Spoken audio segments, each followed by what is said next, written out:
નમસ્કાર વિદ્યાર્થી મિત્રો, આપણે આજે નીટની અંદર ચેપ્ટર નંબર 21ની વાત કરવાની છે. છેલ્લા લેક્ચરોમાં આપણે ચેપ્ટર નંબર 20ની ડિટેલ છે એ જોઈ હતી. હવે આપણે નીટ માટે ચેપ્ટર નંબર 21 એટલે કે જેમાં રાસાયણિક પ્રકારનું નિયમન અને નિયંત્રણની જે વાત છે એ વાત આપણે આ ચેપ્ટરની અંદર કરવાની છે. ઓલરેડી આપણે ભણી ગયેલા હોય અને આપણી ટેક્સ્ટ બુકમાં આપેલી હોય એવી ઘણી બધી બાબતો હશે, પણ એ આપણને સમજવામાં સહેલી પડે, યાદ રાખવામાં સહેલી પડે એવી રીતે એને જે છે એ અહીંયા ચાર્ટ ફોર્મમાં હોય તો એ વાત આપેલી છે. આપણે જેમ જાણીએ છીએ એમ કે આપણી જે ન્યુરલ સિસ્ટમ એટલે કે ચેતાતંત્ર છે એના આમ મુખ્ય બે ભાગ પડે. એક જે છે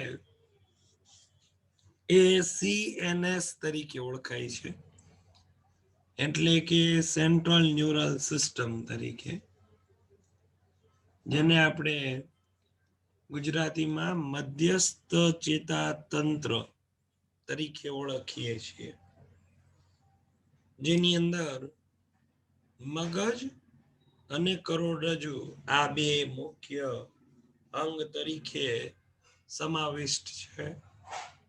અને એ જ આપણા શરીરની પ્રક્રિયાનું નિયમન નિયંત્રણ કરે છે. બરાબર છે.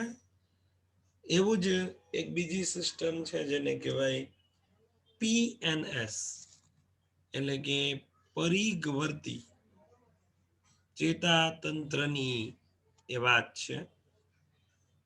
પરિઘવર્તી ચેતાતંત્ર જે છે એમાં આપણા મગજ અને કરોડરજ્જુમાંથી નીકળતી ચેતાઓ જે શરીરના દરેક ભાગ સુધી, દરેક અંગો સુધી પહોંચે છે, એનાથી બનતું એક આખું જાળા જેવું તંત્ર, એને કહેવામાં આવે છે PNS, પરિઘવર્તી ચેતાતંત્ર. ક્લિયર? એમાં ચેતાઓ સામાન્ય રીતે તો કે બે પ્રકારની હોય, અને આમ જો જોઈએ તો ત્રણ પ્રકારની, જેની વાત આપણે ઓલરેડી લેક્ચરમાં કરેલી છે. બે પ્રકારમાં કેવી? તો કે અંતર્વાહી એટલે કે જેને આપણે કહીએ સંવેદી ચેતા, એટલે તો કે અંગોમાંથી સંદેશો લઈ અને આપણા મધ્યસ્થ ચેતાતંત્ર સુધી પહોંચાડવાનું એ જે છે કાર્ય કરે છે. ક્યાંથી? તો કે અંગોથી આપણા મધ્યસ્થ ચેતાતંત્ર સુધી પહોંચાડવાનું કાર્ય એનું જોવા મળે છે. જે ચાલક ચેતા અથવા જેને આપણે બહિર્વાહી ચેતા કહીએ, એની જો વાત કરીએ તો એનું કામ શું છે? તો કે એનું કામ છે મગજથી અથવા કરોડરજ્જુથી સંદેશાઓ જે છે એને તો કે જે તે અંગો તરફ એટલે કે પ્રતિચાર જવાબ આપવાનું કામ એ જે છે એ ચાલક ચેતાનું છે. હજી એક આવે છે, મેં તમને પહેલા વાત કરી હતી એમ, એને કહેવાય મિશ્ર ચેતા. એ જે છે મિશ્ર ચેતાના નામથી ઓળખાય.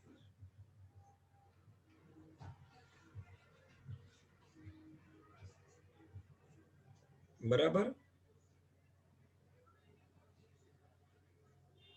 મિશ્ર ચેતાનું કામ તો કે સંદેશો લાવે તે અને લઈ પણ જાય, ટૂંકમાં બંને પ્રકારનું કામ કરે છે. જે ચાલક ચેતાઓ છે એને લઈને વાત કરી છે કે એએનએસ અને એસએનએસ હોય, અને એએનએસ એટલે જેને આપણે ઓટોનોમસ ન્યુરલ સિસ્ટમ, અથવા આપણે સાદી ભાષામાં એને અનિચ્છાવર્તી ચેતાતંત્ર તરીકે ઓળખીએ છીએ.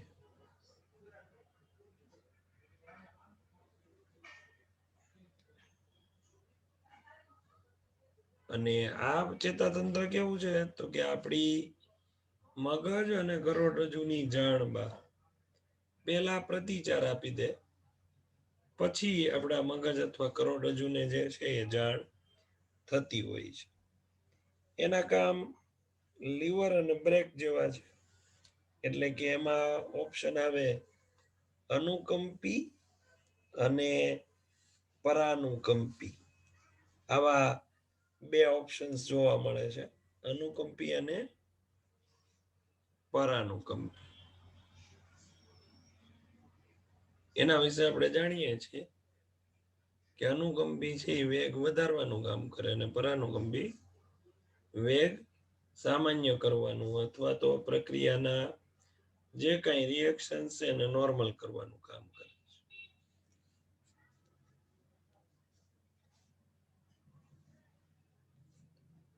આપણે જો ચેતાપેશીની જે વાત કરીએ છીએ, ન્યુરલ ટિશ્યુઝ જેને કહેવાય, એ મુખ્ય તો કે આમ જોઈએ તો ચેતાકોષોથી બને. ચેતાકોષોનો આપણે ભાગ પાડી શકીએ, જેમ કે એમાં કોષકાય ભાગ હોય, જેમાં કોષ રસ હોય અને કેન્દ્ર હોય. એ સિવાય તો કે એમાં બે તંતુમય રચનાઓ આવેલી છે. કઈ બે તંતુમય રચના તો કે શિખાતંતુ અને અક્ષતંતુ, એવી તંતુમય બે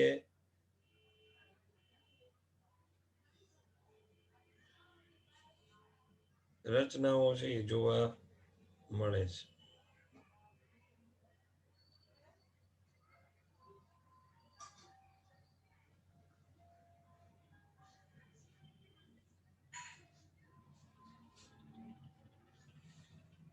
આપણે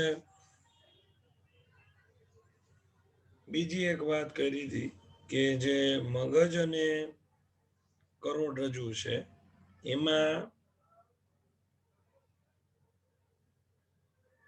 બે પ્રકારના દ્રવ્ય જોવા મળે છે, તો કે ભૂખરું દ્રવ્ય અને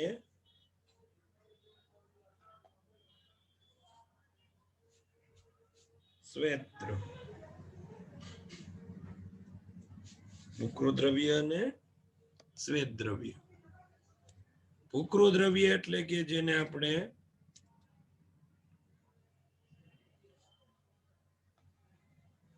ગ્રે મેટર કહીએ એટલે જી. શ્વેત દ્રવ્ય એટલે વ્હાઈટ મેટર એટલે કે ડબલ્યુ. આ જે આમાં યાદ રાખવા જેવી બાબત છે કે ભૂખરું દ્રવ્યની અંદર અમજ્જિત ચેતાતંતુ, પહેલી વાત મેઇન, અને શ્વેત દ્રવ્યમાં મજ્જિત ચેતાતંતુ, એટલે કે જેની પાસે લિપિડનું આવરણ છે. એ અર્થમાં આપણે મજ્જિત અને અમજ્જિત એવા ભાગ પાડીએ છીએ. ક્લિયર? મજ્જિત ચેતાતંતુ અને અમજ્જિત ચેતાતંતુ તરીકે આપણે ઓળખીએ છીએ.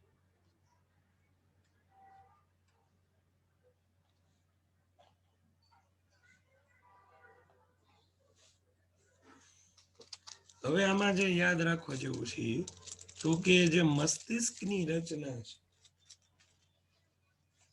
એમાં તો કે જે મસ્તિષ્કની રચના છે એમાં વ્હાઈટ મેટર અંદર હોય અને ગ્રે મેટર 12 હોય. જ્યારે જે કરોડરજ્જુની રચના છે એમાં વ્હાઇટ મેટર 12 હોય ને ગ્રે મેટર 15 હોય. એટલે કે બેમાં આ જે દ્રવ્ય છે એ અપોઝિટ રીતે અરેન્જ થયેલા છે અથવા ગોઠવાયેલા છે એવું આપણે કહી શકીએ. ક્લિયર? આમાં યાદ રાખવાની બાબત હતી, મેં તમને કીધું કે જે ભૂખરું દ્રવ્ય છે એમાં તો કે અમજ્જિત ચેતાતંતુ મેઇન વાત, અને જે શ્વેત દ્રવ્ય છે એમાં તો કે માઇલિનેટેડ એટલે મજ્જિત. અમે ઇંગ્લિશમાં આપી દીધું છે. માઇલિનેટેડ એટલે તો કે મજ્જિત પ્રકારના ચેતાતંતુ. આ રીતે મજ્જિત અને અમજ્જિત એવા બે ભાગ પડે છે. મેં પહેલા કીધું.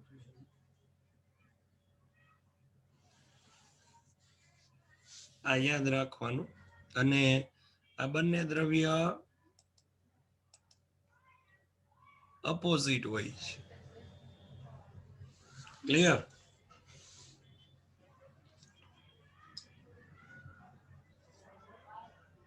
એવો જ મહત્વનો પોઈન્ટ.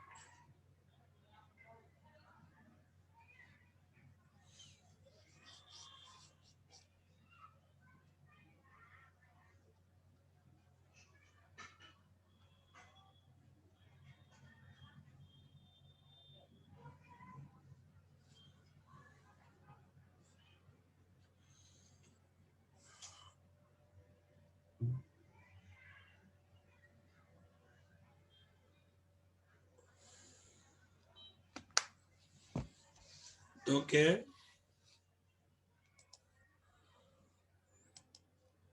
ચેતાકોષોનો સમૂહ, તો કે એમાં વાત કરીએ તો કેન્દ્ર જેમાં CNS માટે એ વસ્તુ વપરાય, અને ચેતાકંદો એ શબ્દ CNS સિવાય PNS માટે વપરાય.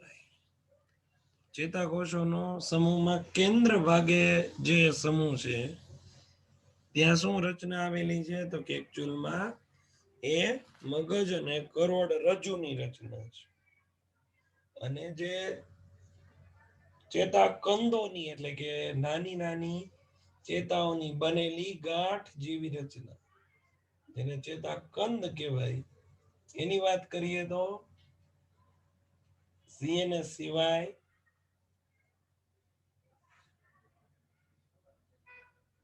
PNS માટે વપરાય છે. બરાબર? CNS માટે સિવાય PNS માટે વપરાય છે. હવે ચેતાતંતુના સમૂહની વાત કરીએ તો એનો મેઇન રોડ CNS, જેને ચેતાતંતુના સમૂહનો માર્ગ, અને આમ તો કે એને PNS કહેવામાં.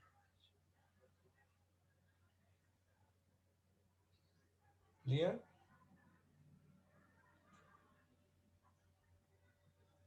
હવે આપણે ઓલરેડી ટેક્સ્ટ બુકની અંદર આપેલું હતું કે આપણા જે ચેતાકોષો છે એમાં શિખાતંતુ અને અક્ષતંતુના આધારે એ જે છે એના પ્રકાર જોવા મળતા હતા.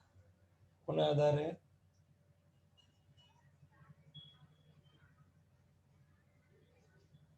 તો કે શિખાતંતુ અને અક્ષતંતુની સંખ્યાના આધારે, અથવા એ હાજર છે કે ગેરહાજર છે એના આધારે. તો એના પ્રકાર કેટલા હતા? તો કે મુખ્ય પ્રકારો હતા 3: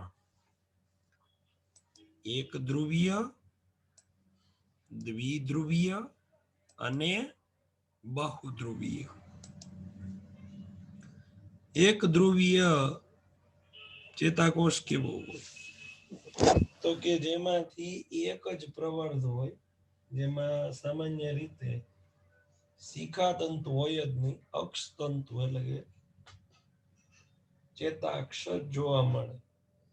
અને આવી રચના સામાન્ય રીતે ભ્રૂણની અંદર જ જોવા મળે છે. આવી રચના ભ્રૂણની અંદર જ જોવા મળે. અહીંયા એક ધ્રુવીય આ આકૃતિમાં બતાવેલો ચેતાકોષ છે. બીજો આવે દ્વિધ્રુવીય ચેતાકોષની રચના, જેમાં એક શિખા તંતુનો પ્રવર્ત હોય ને અક્ષ તંતુનો હોય, એવી રચના.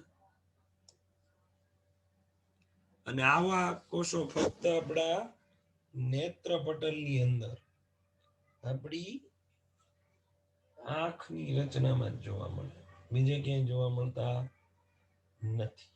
ફક્ત આંખની રચનામાં જોવા મળે.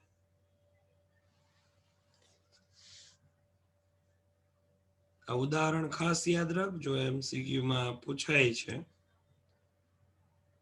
બહુધ્રુવીય. બહુધ્રુવીય એટલે કે જેમાં ચેતાક્ષ અને શિખાતંતુની વાત હોય તો શિખાતંતુની સંખ્યા ઘણી વધારે હોય અને ફેલાયેલા હોય. જ્યારે એમાંય ચેતાક્ષ તો એક જ હોય છે, જે આપણે નોર્મલી બહુધ્રુવીય પ્રકારના ચેતાકોષો આપણા શરીરની અંદર સૌથી વધારે જોવા મળે છે. ક્લિયર? જે મોટા ભાગના પૃષ્ઠવંશીમાં હાઈએસ્ટ લેવલે જોવા મળે. આ સિવાય યુનિક, જેને કહેવાય અધ્રુવીય ચેતાકોષ.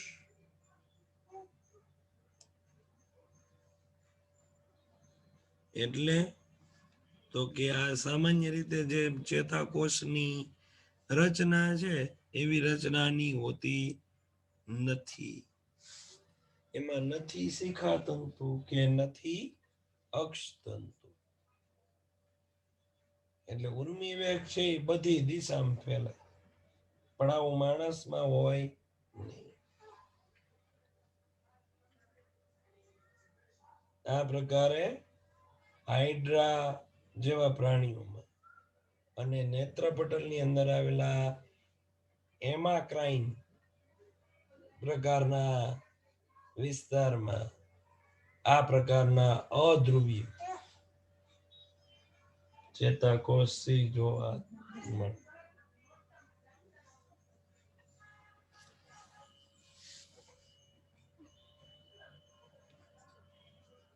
અને એવા જ છે કુટ એક ધ્રુવીય, જે અહીંયા આપેલા છે. કુટ એક ધ્રુવીય એટલે જેમાં ફક્ત ચેતાક્ષ જ હોય, પણ એમાંથી નાનો પ્રવર્ત વિકાસ પામે, જેને શિખાતંતુ કહેવાય. કરોડરજ્જુના પૃષ્ઠ મૂલ્ય ચેતાકંદો આ પ્રકારના હોય છે. આ એનું ઉદાહરણ છે. ક્લિયર? તો આપણે જોયું ચેતાકોષોના પ્રકાર અને કઈ જગ્યા ઉપર હાજર હોય ના ઉદાહરણ. ખાસ તૈયાર કરજો, કારણ કે આ વસ્તુ પૂછાય છે MCQ લેવલે. બાકીની વાત છે આપણે નેક્સ્ટ લેક્ચરમાં જોઈશું. ત્યાં સુધી બધાને have a nice day. C you again.